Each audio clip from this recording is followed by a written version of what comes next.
एवढा आहे त्याच्यामुळे ते कार्यकर्ते माझ्यासाठी भरपूर पडते. आरक्षण निघलं त्यावेळेस जनतेतनं माझी उमेदवारी आलेली आहे. कारण का महिलांनी ज्यावेळेस उमेदवारीचं म्हणजे हे निघलं त्यावेळेस त्यांनी मला कॉल करून सांगितलं, वहिनी आपण आता तयारी दिसते. मला प्रत्येक गावात म्हणतात आम्ही वहिनी पहिल्यापासून परिचारक पार्टीचा आहे, आता तुम्ही आला तरी पण आम्ही तुम्हाला सहकार्य करणार. म्हणजे असं पूर्ण मला सगळ्यांचं सहकार्य ठेवलं आहे. आणि त्यावेळेस मी भरपूर कामं पण करून दाखवली. मी रस्त्याची कामं केली, शाळेची कामं केली, परत माझे रस्ते मुर्मीकरण केले. नमस्कार, मी सुधाकर कवडे आणि आपण पाहत आहात परफेक्ट न्यूज. पंढरपूर तालुका पंचायत समितीच्या निवडणुकीच्या प्रचाराला आता ग्रामीण भागामध्ये रंगत सुरू झालेली आहे. प्रत्येक उमेदवार आपली भूमिका आणि आपली ध्येय धोरणं मतदारांच्यापर्यंत पोहोचवण्यासाठी प्रयत्न करायला लागलेले आहेत. मागच्या 2 दिवसापूर्वी ठप्प झालेला प्रचार आता सक्रिय झालेला दिसून येत आहे. आणि अशाच परिस्थितीमध्ये वाखरी जिल्हा परिषदेतील पटवर्धन कुरोली या गणामध्ये आता प्रचाराने वेग पकडायला सुरुवात केली. या ठिकाणी भारतीय जनता पार्टीच्या उमेदवार सौभाग्यवती प्रियंका रामकृष्ण नाईक नवरे या भारतीय जनता पार्टीबरोबरच्या उमेदवार आहेत. खरं तर ग्रामीण भागांच्यामध्ये एखादा मतदारसंघ महिलांच्यासाठी आरक्षित झाल्यानंतर महिला उमेदवार निवडण्यासाठी राजकीय नेत्यांची खूप दमछाक होते. आणि अशा परिस्थितीमध्ये लोकांच्या समोर जाऊन आपलं मत निर्भीडपणानं मांडणारा उमेदवार शोधण्यासाठी नेत्यांचे प्रयत्न सुरू असतात. असाच प्रयत्न करून भारतीय जनता पार्टीनं एक राजकीय परंपरा घरामध्ये असणारा उमेदवार शोधण्याचा प्रयत्न केलेला आहे. आणि त्यानुसार प्रियंका नाईक नवरे यांची उमेदवारी भारतीय जनता पार्टीनं फायनल केलेली आहे. माहेरचा राजकीय वारसा आणि पुन्हा सासरमध्ये मिळालेला राजकीय वारसा, त्यामुळं त्यांच्यामध्ये लोकांच्या प्रश्नाची जाण आणि काम करण्याची असूया प्रचंड मोठ्या प्रमाणात आहे. अशा प्रियंका नाईक नवरे यांच्याबरोबर चर्चा करण्यासाठी आज आपण पटवर्धन कुरोली या ठिकाणी आलो आहे. त्यांचं या निवडणुकीबाबतलं धोरण, त्यांना काय काम करायचं आहे, लोकांच्या गरजा काय आहेत, या संदर्भात आपण त्यांच्याशी चर्चा करूया. ताई नमस्कार. जिल्हा परिषदेच्या निवडणुकामध्ये पंचायत समितीच्या निवडणुकांचा एक महत्त्वाचा घटक असतो आणि त्यामध्ये आपण पटवर्धन कुरोली हा जो पंचायत समितीचा गण आहे त्यामध्ये भारतीय जनता पार्टीसारख्या एका राष्ट्रीय पक्षाच्या उमेदवार आहात. आजच्या क्षणाला ही उमेदवारी मिळाल्यानंतर तुमच्या मनामध्ये काय भावना आहे? म्हणजे मला पहिल्यांदा माझं जन्म शेतकरी कुटुंबात झाला आहे. आणि माझे आई वडील राजकारणात होते. माझे वडील सरपंच, माझी आई सभापती होते. पंचायत समितीच्या सभापती होत्या तुम्ही कुठल्या? माझी आई मोहोळ पंचायत समितीची सभापती होत्या. मोहोळ पंचायत समितीच्या सभापतीपद भूषवलेल्या घराण्यातला खरं तर प्रियंकाताईंचा जन्म आहे. मोठी एक राजकीय परंपरा. आष्टी माहेरचं नाव आपलं? माझे माहेरचं नाव महादेव व्यवहार यांची मी मुलगी आहे. बर. आणि माझे आई वडील काम करत असताना मला असं म्हणजे वाटायचं की आपल्याला कधीतरी संधी भेटेल का. म्हणजे ते काम करत असताना म्हणजे ते पंचायत समितीची जिल्हा परिषदेची काम मी स्वतः म्हणजे ते करत असताना पाहिलंय सुद्धा. असं ती काम करतात. आई वडिलांच्याकडं राजकीय वारसा असल्यामुळं वडील सरपंच होते आपले आणि आई पंचायत समितीच्या मोहोळच्या सभापती होत्या. त्यामुळं घरात राबता असताना लोकांचं प्रश्न, इथं येणाऱ्या जाणाऱ्यांचे वर्दळ तुमचे. आणि मग त्यावेळेला नेमकी तुमच्या मनामध्ये खरं सांगा काय भावना होती? त्यावेळेस मला वाटायचं आपण आपल्या आईसारखं कुठं तर जाऊन काम करायला भेटेल का असं वाटायचं. नंतर असं म्हणजे माझी आई सभापती असताना मी बरंच म्हणजे असं पंचायत समितीत वगैरे पण मी गेली आईसोबत. त्याच्या वेळेस वाटायचं आपल्याला पण कुठं तरी संधी भेटावी काम करायची. आणि नंतर माझं लग्न झालं. लग्न झाल्यानंतर सासर पण मला राजकीय घराण्यात. योगायोगाची गोष्ट, माहेरच्या राजकीय परंपरेमध्ये सासर सुद्धा तुमचं राजकीय घराण्याचं मिळालं मला. त्यावेळेला तुमच्या मनामध्ये खरी सांग काय भावना होती नेमकी? लग्न झाल्यानंतर जे तुमचं राजकीय परंपरा माहेरची होती आणि तीच परंपरा तुमच्या सासरी पण, त्यावेळेला नेमकी मनामध्ये काय भावना होती? म्हणजे माझे आजो सासरे पण राजकारणात होते. परत नंतर सासरे आले, परत दीर आले मोठे. ते काम करत असताना वाटायचं आपल्याला पण महिलांना कुठंतरी ही संधी भेटायला पाहिजे असं सारखं मनात खंत वाटत होती. परत ते ग्रामपंचायतच्या माध्यमातून मला ती करायची संधी मिळाली. बर बर बर. आणि मी त्या संधीचं मी सोनं केलं. मी ग्रामपंचायतच्या माध्यमातून बरीच गावातली कामं केली. सरपंच पद तुमच्याकडे होतं? हो, मी सरपंच पद भूषवलं आहे. बरं. आणि त्यावेळेस मी भरपूर कामं पण करून दाखवली. मी रस्त्याची कामं केली, शाळेची कामं केली, परत माझे रस्ते मुर्मीकरण केले, बर. शाळेची म्हणजे लाईट असेल, ग्रामीण भागातले रस्त्यांचे प्रश्न असतील, सौर ऊर्जेचे प्रकल्प असतील, आरोग्याच्या काय समस्या असतील, विशेषतः महिलांच्या समस्याकडे तुमचं जास्त आता महिला म्हणून लक्ष असणार. काय ग्रामपंचायतमध्ये तुम्हाला तशा पद्धतीनं काम करताना काय नेमकं जाणवलं ताई? मला महिलांसाठी म्हणजे असं उपकेंद्र आणायचं आहे कुरवलीत, ती एक माझी इच्छा आहे. आणि महिलांना रोजगारी केंद्र एक बनवायची, म्हणजे महिला सक्षम करायची ही माझी. मग त्या धोरण घेऊनच मी आज राजकारणात पाऊल टाकलं आहे. नाही, आता तुम्ही सांगितले की माहेरचा तुमचा राजकीय वारसा होता आणि इथं आल्यानंतर पण तुम्हाला सरपंच म्हणून काम करायची संधी मिळाली.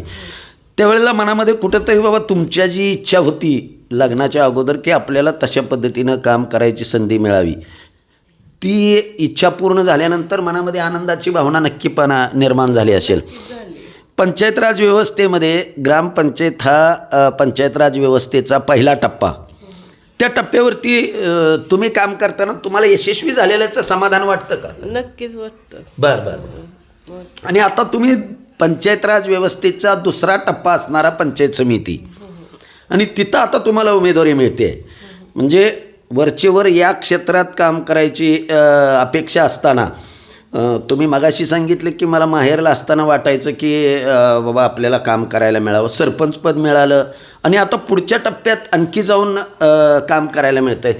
त्यावेळेला नेमकं आपलं व्हिजन काय असेल ताई? माझं म्हणजे हे रस्त्याचीच जास्त अडचणी. मी आता प्रचार दौऱ्यासाठी मी होम टू होम प्रचार दौरा करते आहे. बऱ्याचशा लोकांची असं समस्या येते की रस्ते पहिल्यांदा मला म्हणजे मी झाली ना रस्त्याची समस्या सोडवायची, नंतर रोजगार हमी केंद्र एक असं म्हणजे गावात करायचं आहे, आणि बचत गटाच्या माध्यमातून महिला सक्षमीकरण एक बनवायचं आहे मला, आणि जिल्हा परिषदच्या शाळा परत व्यवस्थित करायचे तर, आणि अंगणवाड्या दुरुस्तीकरण असं म्हणजे चांगलंही करायचं आहे मला. पंचायत समितीच्या माध्यमातून काम करत असताना तुमचं व्हिजन तुमच्या डोक्यात आहे. माहेरचा राजकीय परंपरा आहे, सासरचा राजकीय परंपरा तुमच्या पाठीशी आहे, आणि आज भाजपसारख्या एका राष्ट्रीय पक्षातून तुम्हाला उमेदवारी मिळते. म्हणजे आणखी पुन्हा केंद्रापासून पंचायत समितीच्या सगळ्या स्तरावरती भारतीय जनता पार्टीचं राज्य आहे. अशा परिस्थितीमध्ये तुम्हाला विश्वास वाटतो का आपल्याला निधी मिळेल आणि आपण हे काम करू शकेन? असं वरती सरकार आपलंच आहे की त्याच्यामुळं नक्की निधी मिळणारा, उलटा आता जास्त कामं होतील, कारण का वर सरकार असल्यामुळं आपलं परत पंचायत समिती सभापती हे झाल्यानंतर आपल्याला भरपूर कामे करण्याची संधी मिळेल. आणि जनतेचा एवढा मला हे आहे की मला असं प्रचाराला गेल्यानंतर म्हणतात वहिनी तुम्ही काळजीच करू नका, आम्ही तुमच्या पूर्ण पाठीशी आहे, म्हणजे एवढी मला जनता ही गॅरंटी देते. महिला सक्षमीकरणाचं काही मुद्दा तुम्ही सांगितलं. पंढरपूर तालुक्यामध्ये आणखी आपल्या पटवर्धन कुरुलीसारखं एक मोठं गाव आहे आणि त्या ठिकाणी उपकेंद्र आरोग्याचं निर्माण व्हावं अशा प्रकारची एक तुम्ही अपेक्षा व्यक्त केली. अपेक्षा मनामध्ये ठेवून तुम्ही काम करत असताना आत्ता लोकांच्यामध्ये ज्या वेळेला जात आहे त्यावेळेला आणखी महिलांच्या किंवा सामान्य तरुणांच्या किंवा आणखी लोकांच्या कुठल्या समस्यांची तुम्हाला जाणीव होते की लोक आणखी आमच्यासाठी हे करा ते करावं लागलं, असं कुठला प्रश्न सांगते तू? जास्त करून रस्त्याचीच आहेत बरं का, परत रोजगार हमी केंद्र, बचत गटाची हेच जास्त म्हणजे राहतात, आणि पाण्याचे एक प्रश्न राहतात. तर आम्ही म्हणजे हे करतो सांगतो आम्ही, आम्हाला जनतेत म्हणजे आल्यानंतर ना आम्ही म्हणतो तुम्ही आम्हाला पुढे आम्ही नक्कीच तुमचं काम करून दाखवणार, मगच परत तुमच्याकडे येणार असं आम्ही सांगतो त्यांना. आता पंचायत समितीच्या निवडणुकामध्ये जिल्हा परिषदेसाठी मोनिका कल्याणराव काळे या तुमच्याबरोबर उमेदवार आहेत. त्या पण उच्च शिक्षित आहेत, त्यांचा पण राजकीय वारसा माहेरचा आहे. तुम्ही दोघी भविष्यामध्ये निवडून आल्यानंतर तुमच्या दोघींचं व्हिजन एक ठेवून भारतीय जनता पार्टीसारख्या पक्षाच्या माध्यमातून काम करत असताना लोकांच्यासाठी तुमचं नेमकं काय आव्हान असणार आहे? तुम्ही लोकांना काय सांगणार आहे? या निवडणुकीच्या निमित्तानं तुम्ही लोकांच्या समोर जात आहे, काय विनंती करचाल लोकांना तुम्ही?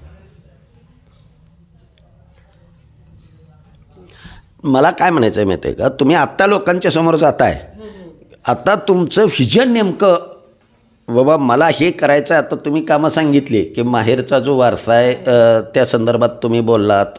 लोकांच्याकडनं नेमका कसा प्रतिसाद मिळतो आहे? महिलांच्यामध्ये असेल, ग्रामीण भागात तुम्ही ज्यावेळेला प्रचार करताय त्यावेळेला तुम्हाला लोकांच्याकडनं काय प्रतिसाद मिळतो आहे का? मला बऱ्यापैकी चांगलाच प्रतिसाद आहे बरं का. असं म्हणजे कोणाचं काय नाही, फक्त म्हणजे असं चांगला प्रतिसाद असल्यामुळे मला पण कुठं तर वाटतं की आपण पुढे. तुम्हाला कॉन्फिडन्स वाटतो का? वाटतो, मला कॉन्फिडन्स वाटतो. कारण का मला वाटतं कुठं तर जाऊन आपल्या ह्या महिलांची समस्या सोडवायची संधी नक्कीच मिळणार, ही माझा एवढा कॉन्फिडन्स आहे मला. समोरच्या उमेदवाराचं काय आव्हान वाटतं का? म्हणजे एवढं नाही, असं म्हणजे शेवटी लोकशाही आहे. बरोबर बरोबर. त्याच्यामुळं नाही एवढं ही काय वाटत. प्रत्येकाला ही लोकशाहीमुळे हीच आहे की तुम्हाला आत्ता प्रचार करताना ग्रामीण भागामध्ये ज्या वेळेला जाण्याचा योग येतो आहे, मगाशी तुम्ही सांगितल्या पद्धतीनं राजकीय परंपराचा विषय आहेच, तो भारतीय जनता पार्टीचा पक्ष आहे. तुम्ही पटवर्धन कुरोलीसारख्या गावात वावरत आहे, इथल्याही प्रश्नांचे तुम्हाला जाण आहे. ग्रामीण भागांच्यामध्ये महिलांच्या सक्षमीकरणाच्या संदर्भानं तुम्ही चर्चा करताय. भारतीय जनता पार्टीची उमेदवारी तुम्हाला आज मिळते, याच्या अगोदर तुम्ही भारतीय जनता पार्टीमध्ये नव्हता. आता भारतीय जनता पार्टीची उमेदवारी मिळाल्यानंतर तुमच्या भागातला परिचारकांचा जुना गट असेल, कल्याणराव काळे साहेबांचा गट असेल, या भागात तुमच्या जवळच असणाऱ्या गणेश पाटलांचं या ठिकाणी काय वर्चस्व असेल, युवराज पाटलांचं काय वर्चस्व असेल, ही सगळ्या नेते मंडळींचं कार्यकर्ते तुमच्यासाठी एकत्रित मिळून काम करताना दिसतात का? हो दिसते. मला प्रत्येक गावात म्हणतात आम्ही वहिनी पहिल्यापासून परिचारक पार्टीचं आहे, आता तुम्ही आला तरी पण आम्ही तुम्हाला सहकार्य करणार. म्हणजे असं पूर्ण मला सगळ्यांचं सहकार्य आहे. म्हणजे असं कुणातल्या पक्षाचं नाही असं नाही, सगळे पक्षांचे आपल्यासाठी सगळ्या पक्षांचे लोक सगळे. आणि माझ्यापेक्षा माझ्या कार्यकर्त्यांची जास्त हे की आपल्या वहिनीला आपण कुठं तर म्हणजे असं नेऊन ही करून आपली कामाची समस्या नक्कीच वहिनी सोडवणार, हे त्यांचं एवढं आहे. त्याच्यामुळे ते कार्यकर्ते माझ्यासाठी भरपूर पडते, माझ्यापेक्षा पण जास्त. महिलांचा प्रतिसाद कसा वाटतो? महिलांचा तर ज्यावेळेस उमेदवारी म्हणजे महिला आरक्षण निघलं त्यावेळेस जनतेतनं माझी उमेदवारी आलेली आहे. कारण महिलांनी ज्यावेळेस उमेदवारीचं म्हणजे हे निघलं त्यावेळेस त्यांनी मला कॉल करून सांगितलं, वहिनी आपण आता तयारीला लागू, आपल्याला आपण पुढं जायचं आणि आपल्या गावचं म्हणजे पूर्ण मतदारसंघाचं आपल्याला काम करूनच दाखवायची. जनतेतनं आणि महिलातूनच माझी उमेदवारी आलेली आहे.